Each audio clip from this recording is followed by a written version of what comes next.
Monday edition, orange and blue today. Cecil Lammy, Andrew Mason, Mace live on the case in New Orleans. Mace, you've had a busy weekend talking to Peyton Manning at the Pro Bowl. Now on your way live from the Crescent City in New Orleans. Dallas, Mobile, Orlando, New Orleans. Where in the world is Mason San Diego, right? Ha. Yeah, following the NFL wherever they go. And let's talk about what you got from Peyton Manning on Bo Nix. Pro Bowl, it's a little different now, Mace, but you were there, had a chance to catch up with Peyton Manning. Always good to talk to Peyton, right? It is. The Pro Bowl, it's, how shall I put this? As an event, it's not for me. It's not for you, Cecil. It's not for our generation. I observed this like from the media. Like we had a 15-minute period, and I wanted to get a few Bronco players as well, but as well as Peyton Manning. But you kind of had to make some choices, and unfortunately, you had a lot of what I kind of refer to as the idiot media, as in like people who aren't they're not there for the football. They're not that there's really football at the Pro Bowl anyway, which is part of it. I mean, they're doing tug of war. They're doing whatever. So that whole event, that whole scene, I'm like, this is not for me. This is for another generation. But Peyton Manning of our generation did talk. And he served as the honorary AFC coach. So, but the thing is, anytime Peyton Manning, you can talk to him about Bo Nix, you can talk to him about the quarterback position, I think you have to take advantage of, because he's a keen observer. And let's just, we'll throw that slide back up there. I mean, that's before the Indianapolis game, I believe. Fantastic. Peyton Manning's there to watch a game, but beforehand, he's on the field giving Bo Nix some counsel and advice. Now, of course, we recall a couple of years ago the picture of Peyton Manning with Russell Wilson watching film. So he was doing that with Russ as well. But I think things are a little smoother now. And certainly Peyton Manning understands what Bo Nix is getting out of his partnership with Sean Payton and how it helped Bo Nix have the kind of rookie season that he had. Here's Peyton Manning's first comments when I asked him about Bo Nix's rookie season and his thoughts on it. Yeah, look, Bo played great. He and Sean being the play caller, like I said, good continuity, same system all year. Some of these rookie quarterbacks had two different play callers in their first year. So Bo benefited from a good system with Sean and good rapport with his receivers, and played at a real high level. Okay.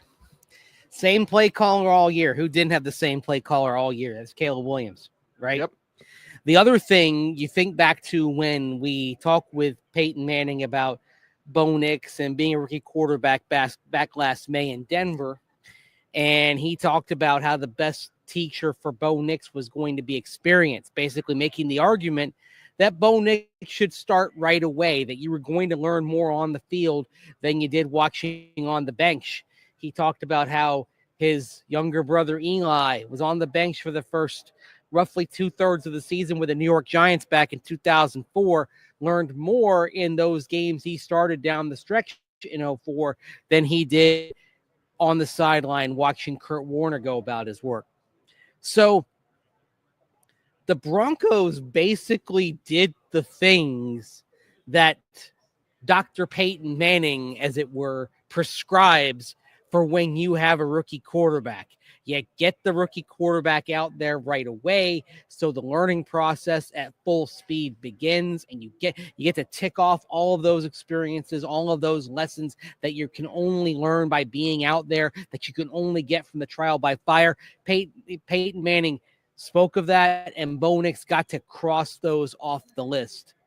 But then the other layer to it is consistency of coaching, consistency of teaching, consistency of use. And that's what Bo Nix had. Caleb Williams did not have the consistency of coaching / play calling over the course of his rookie season.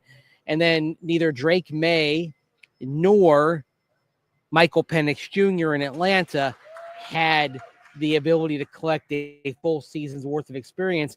And now with Drake May, even though he showed a lot of promise, he's going to be starting with a new play caller coming up in the 2025 season, his second year in the NFL. So how's that going to affect him? Whereas the Broncos are kind of operating with the Peyton Manning best practices when it comes to a rookie quarterback. Yeah, and Bo Nix for the first time, since Auburn? Since high school? He's had the same offensive coordinator. Like, it's been a minute, so we all wonder, like, what can Bo Nix be in year two? We haven't seen Bo Nix with a continuity of coordinator and play caller in a while, Mace, and I don't think it happened in his college career, top of my head. Yeah. I don't think it did because Oregon, they made changes, and Auburn. Yeah, because they lost Kenny Dillingham to the Arizona State job after 2022. So Kenny only got to work with him for a year, and then they had to make the changes. So sometimes the changes, they're not because you're voluntarily doing it. It's because you've got a coach moving on to a bigger position, and that's frustrating, but you kind of have to accept that as part of the deal. But the bottom line is Bo Nix was starting with a new play caller time after time after time during his college career, and now he gets Sean Payton back. I mean, the impact on Bo probably going to be pretty profound, I think, getting that consistency in a way that he hasn't, going back to probably high school. I think high school is the last time he had the consistency of coaches. And you know this, Mace, from studying film, and we know this from Sean Payton, that Waffle House menu that he opens up, which is so awesome. We need to get back to Waffle House. It's got a whole other section he didn't get to. So wait till year two. It's not just the Waffle House. It's the second and then the third leaf. Like, there's leaves, there's levels to this, there's layers to this. Sean Payton just started with the first page. Wait till he opens that puppy up, the second page, behind the page, next leaf. Like, there's a lot of play calling left. I would say the first year was the Waffle House menu, and the second and third years are the Cheesecake Factory menu. Okay. I like you go from something that you can open up and it just folds out to something that's basically a book. Here you go. And Bo Nix is fit for that because Bo just wants to learn and absorb, and he'll take that all in. And Sean will challenge him, and he'll be ready for that challenge. He'll challenge him. Of course, the thing is, he's got to be ready for it, and the entire offense has to be ready for it because, sometimes you can throw too much too soon. Sean Payton, to his credit, hasn't done that. Like, one of the things that doomed Nathaniel Hackett back in 2022 was how much Hackett tried to toss at Russell Wilson and the entire offense that year. He wanted the Cheesecake Factory menu right away, which is why during OTAs you had guys staying up until 11 a.m., midnight, night after night in May and June trying to study this thing. They arrived even for workouts, and they were already going through the playbook, trying to get everything down pat, and it was voluminous. Sean Payton didn't do that. It was very much kind of a stair-step process in terms of installing the offense, and effectively you kind of had to go back to step one in 2024 when you had a rookie quarterback after getting a decent amount in 2023. Now you get to start building off that. You get to start building off that with a young quarterback in his second year, and you get to build off that with an offensive lineman that, barring something unforeseen, an offensive line, it will be together for a second straight season as well with the same starting quintet. And so you've got a level of continuity here that Bo Nix hasn't experienced, and you're going to have a level of continuity that an offensive line rarely experiences in the NFL nowadays. These are part of the reasons why I'm so optimistic about 2025, because really, if you can get a couple of transformative playmakers at positions of depth in the draft, positions the Broncos have needs at, and of course, that's tight end and running back. This is why I said to Dan Jacobs on 104.3 The Fan over the weekend, Cease, I said to him, I think it's fair to expect 11, 12, even 13 wins. I think it's fair for the fans to have that expectation and be disappointed if they don't reach that, because you should be able to get something you need out of the draft to make this team better. And then, of course, you've got all that you're building on with the quarterback and the offensive line and having continuity. This should be a good season for the offense, a very good season. Just keep building on it. Just keep building on those levels. Mace, we did the Jimi Hendrix at the beginning of the show when you talked about experience. Are you experienced? And the experience of going to the Pro Bowl, should Bo Nix have gone? Based on your conversation with Peyton Manning, have you changed your mind about Bo? Because it's a minor cleanup procedure. Bo could have moved it back. Nobody would have thought that Bo was like being selfish or whatever. Like, Peyton Manning says something very interesting. You talked with him at the Pro Bowl, and it brings up the question, like, should Bo just have gone? Well, it's not about the game. It's not about the tug of war and all the other stuff. All that is rubbish. Okay? What this is about is rubbing shoulders, rubbing elbows with the greats of the game. And obviously, you didn't have Patrick Mahomes as an alternate. Lamar Jackson pulled out. Josh Allen pulled out, so that certainly affected that. But you did have Joe Burrow around. Let's play the Peyton Manning comment. Now, Peyton's very aware that Bo, has the surgical procedure, but Peyton also wished that he could have had his Broncos' eventual successor around for the week. I had a chance to be down here. I wish he could have come down here. I think this would have benefited him to be around pros like Joe Burrow. Anyway, he's great first year, and sky's the limit, I think, for him. Pros like Joe Burrow. The other two quarterbacks, by the way, for the AFC side that Peyton Manning was coaching were Drake May, a rookie, so I don't think Bo is going to pick up all that much from Drake May just because they have similar experience levels. And the other was Russell Wilson. There were a few people who, when I put that comment out there into the social media and digital media sphere, noted that Peyton Manning said Joe Burrow and not Russell Wilson. That's interesting. It's interesting, to be sure, yes.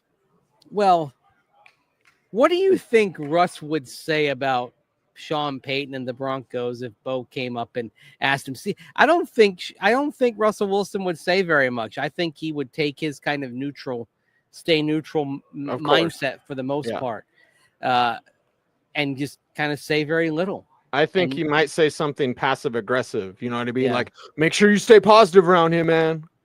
Like, just something simple like that, which is somewhat passive aggressive of like, because he's super native. Like, it would be unspoken, Mace, but it would be something, left to the imagination. Make sure you stay positive. That's interesting. Because I think what Sean Payton likes is a guy who comes back in his face and has some fire. Yeah. I mean, the compare and contrast of the 2023 and 2024 seasons, if you're looking for moments that illustrate the difference, it's Russell Wilson having that kind of deer in headlights look on the sideline in Detroit when Sean Payton gave him the riot act there, compared to against the Raiders a little under 10 months later when Bo's giving it back to Sean Payton on the sideline, and then it's followed up by Bo Nix going out and, going balls to the wall the rest of the game, right? Yeah. Yeah. If you ever saw Miracle, the movie that was based on the 1980 U.S. Olympic men's hockey team that beat the Soviets, there's a moment in the locker room where Herb Brooks challenges one of his players who's got a bruise, and then the guy ends up yelling about me. You want me to play on one leg? I'll play on one leg. And then Kurt Russell playing Herb Brooks yeah, that got him fired up. And he just kind of smirks and walks away. Yep. I kind of picture Sean Payton after an exchange like that with Bo Nix kind of walking away and having this bleep-eating grin on his face. Oh, loved it. Man, that's what I wanted to see. That's what I wanted to experience. Up, right? I want the fire. I like the fiery Bo Nix. You got the fiery Bo Nix back at the Senior Bowl last year. I like fiery Bo Nix. I think his teammates like it too. Yeah, teammates respond to that when you're real, when you're authentic. They respond to it. But I would have liked Bo Nix to have gone to rub elbows with Joe Burrow, Mace, for this reason and this reason perhaps only.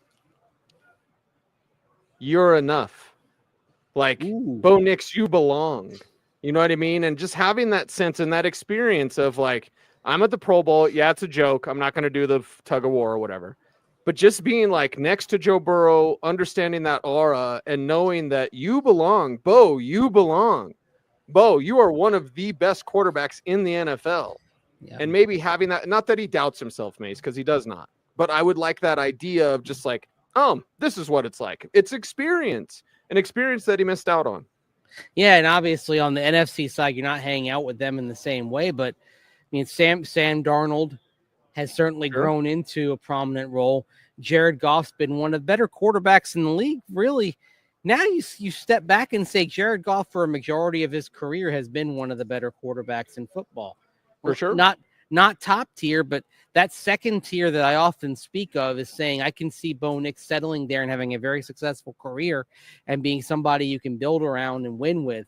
Well, that's what Jared Goff is. Baker Mayfield, another guy who kind of qualifies as that type of quarterback, right? And both of them were there. And saying to Bo Nix, hey, yeah, maybe you're not in the God tier of Lamar Jackson, Patrick Mahomes, Josh Allen, but you're definitely on a tier with guys like Goff and Mayfield. Mm-hmm. And being around Burrow sort of would tell him, okay, this is what you have to do to get to the high tier. Do you want to go all the way? I still think Bo Nix settles in kind of that second tier, but you wanted to aim for the first tier. You wanted to aim for that top four. Being around Joe Burrow, finding out, hey, what did it take for you to get there? Now, some of that is Joe Burrow's own talent. Some of that certainly is you got help from the wide receiver position with Jamar Chase. So I wonder if one of the lessons might be from Joe Burrow, hey, it helps when you can start off with a receiver that you really trust, that you know. Because Joe Burrow, after a year, he played a half season, then he hurt his knee, and he came back in 2021, and Jamar Chase was waiting for him. And I will say, I will admit to being wrong. I'll take the L because I thought the Bengals should have taken Penei Sewell to protect Joe Burrow in 2021. They took Jamar Chase. Now, I don't know what the alternate history looks like, but you can't argue with Jamar Chase, even though Penei Sewell has become an excellent tackle and a foundational player helping Detroit do what's done the last couple of years. But you can't say the Bengals got it wrong by giving Joe Burrow his most trusted target from LSU. And imagine what those NFC guys have gone through. Goff, Mayfield, Darnold. And just imagine the conversations, going out to dinner, sitting down like, hey, man, I watched that game against the Chargers on Thursday night, and I really like the way you did blank. Yeah. And the resources, because Peyton Manning is a resource, but damn it, so is Jared Goff, so is Baker Mayfield, so is Sam Darnold, so is Joe Burrow. And the other thing I think they could tell him is, hey, appreciate what you got. Especially, I think Sam Darnold and Baker Mayfield could say that. Oh, for sure. Because Jared Goff's always been in a good situation, both with the Rams and then with Detroit. He's always been in organizations that, by and large, had his back. It really wasn't until the end with the Rams that it kind of got squirrely, and I'm not sure they would have moved on from him if Matthew Stafford weren't sitting out there. But with Sam Darnold and Baker Mayfield, those are two that have seen the business end of the NFL, and they know what it's like when you have an organization who doesn't support you. I mean, shoot, the two of them were teammates in Carolina. How do you think the Carolina Panthers feel, by the way, seeing two quarterbacks in their realm in 2022 both go on to have the success that they've had? Meanwhile, the Panthers continue to be mired in the second division of the NFC South. So how do the Brown and Jets feel for both having them as their starters? Yep, they had them both in there. But that's the thing that I think Bo would have gotten from that is just a little reminder that it really does take a village, and you've got a village around you with Sean Payton, Pete Carmichael, Joe Lombardi, coaches who know what they're doing with the quarterback position. Davis Webb certainly on the rise as an offensive assistant, Broncos quarterback coach. And then the element that you mentioned when you talk about the Broncos being a dynasty is having that support from the top down. The Jets are an example of a dysfunctional organization from the top down. The Browns are an example of a dysfunctional organization, at least at the top. I think Kevin Stefanski's done a good job masking a lot of deficiencies in that organization to where they have had some success in the last few years. But Bo Nix doesn't have to worry about that. He's got people at the top that have his back, that are supporting him, people on the coaching staff that have his back and supporting him, and he's got consistency of scheme, which helps as well. It's sometimes it's okay to realize you have to appreciate what you have where you are. Yep. Mace, before we let you out here, and we went longer. Sorry. Okay, we always do. We're chatty blankety blankers. Plans. You're at the Super Bowl. Tell people what's coming up on our Denver Sports YouTube channel. We got media night tonight, and so everyone kind of Prepare goes for in bad with questions. Bad questions. I'm going to try to avoid the bad questions in the big crowds, and I think I'm going to go see what our old friend Vic Fangio has to say, guiding the Philadelphia defense. At some point this week, I want to chat with tight ends in the game and sort of ask them about their progress, because there's some great tight ends. I mean, Travis Kelce, for example, was a guy that Terrence Ferguson was talking about last week as somebody he wants to model his game after. And so hopefully I'll have a chance to kind of talk with Travis and ask him a little about kind of tight end development and those next generations that are looking up to what he's done over the years. Because you do hear guys, the tight ends. I mean, probably half of them you hear talk about Travis Kelce, right? Oh yeah. So, what does that mean? And also a big thing around here, this is one of the places where the NFL comes together, NFL media, a lot of figures. We have, we're expecting to have Alex Singleton drop by from the Broncos on Thursday. We're expecting Ed McCaffrey later on in the week. We're expecting our friend Aaron Schatz to talk about DVOA and sort of reflect on what he saw analytically from the Broncos this year. Also working, hopefully, to get maybe at least one big draft prospect coming down here at the table to chat with me. So plenty to come over the course of the next few days. Yeah, plenty to come. Andrew Mason is on the case. Mace, before we're out here, how do folks help us out on YouTube? Like, comment, share, subscribe, hit that notification bell, so that you never miss a vid. That's right. He's Andrew Mason. You follow him on all the socials at Mace Denver. I'm at C. Salami saying OBT's BFD. Thanks for watching. Stay tuned. Stay frosty.